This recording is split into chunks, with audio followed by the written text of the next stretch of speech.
Hey Artnerds, today I'm going to show you how to draw a beautiful tulip. This is part of my How to Draw Flower series. So first you're going to want to find your reference. This is the reference that I'm using here. I'll have a link to the original source down in the description below.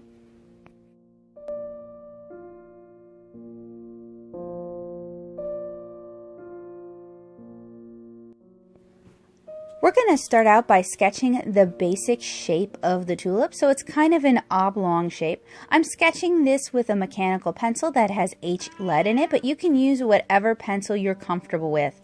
I'm then working heavily from the reference and breaking that base shape down into the individual petals. So tulips have 6 petals, so I'm breaking it down into 6 longer, more oblong shapes, making sure to capture the overlap. At this stage, I'm really not trying to capture any detail. We're just trying to capture the basics of the flower. This was sketched in a Calmant XL watercolor sketchbook because I plan on doing a How to Watercolor Flower series later on. So now that I have the basic shape sketched in, it's time to refine the individual petals. So I'm going to go petal by petal, really trying to capture the shapes and capture the curves that I see in the reference. And really working from this reference and studying this reference, especially when you're new to drawing flowers or if you're looking to level up your skills, this attention to detail is really going to help you draw better flowers. And the more you draw flowers from reference, the more you'll be able to draw flowers from the imagination or from memory. And that meowsing bow cat in the background would like to remind you guys that if you enjoy the work I do here on this channel, please consider joining me over on Patreon and helping to supply him with the neutro that he so enjoys. You can find that at patreon.com/nattosoup. So we have our base flower sketched in. We've added in some details. I'm going to start sketching in the leaf shapes now. These are long dagger-like leaves, and it really helps to pay attention to all of the areas of the flower.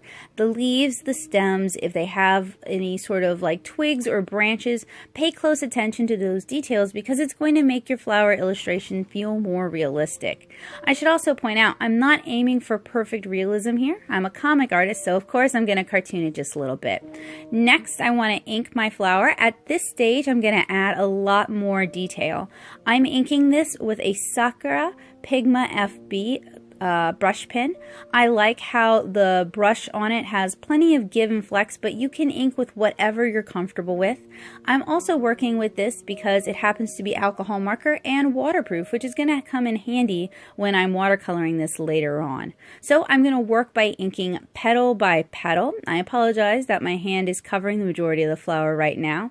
And then I'm just adding a few striations here and there to help give the viewer an idea of the forms they're looking at. We're doing some contour striations.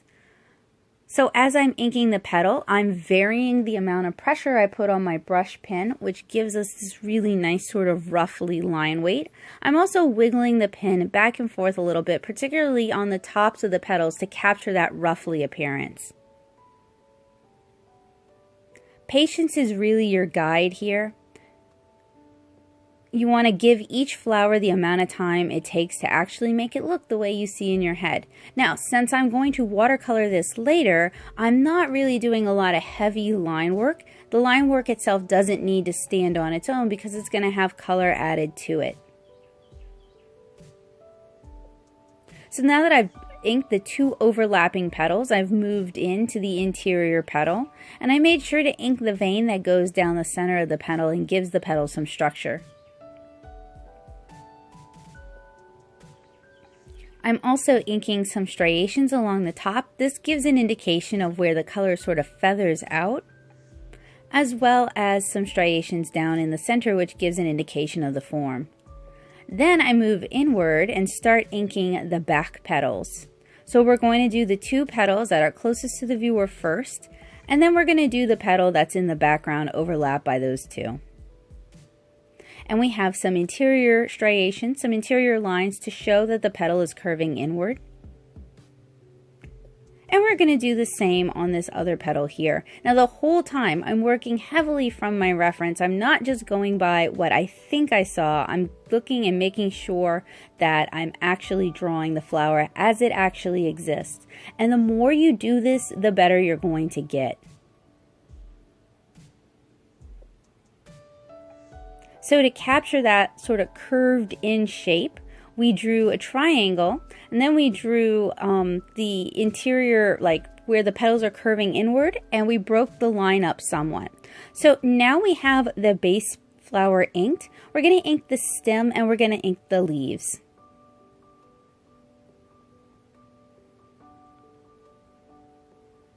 So I'm using one curved sweeping motion, letting my arm do more of the work than my wrist in order to pull this really nice curved line. And I'm doing the same thing for the petal. So you guys will actually see my whole hand move downward as I'm trying to draw the stroke. And that's about it for a tulip. We're going to add some lines to the leaves just to help give some definition and some contrast. But we're basically done. Coming up next, I'll show you guys how to draw a wild rose. I hope you guys enjoy this How to Draw Flower series. If you're looking for more floral drawing content, I have a whole origami series where I draw loads of different flowers. If you have a request, if there's something in particular you'd like to see me draw or demonstrate, please let me know down in the comments below. I'm happy to accommodate you.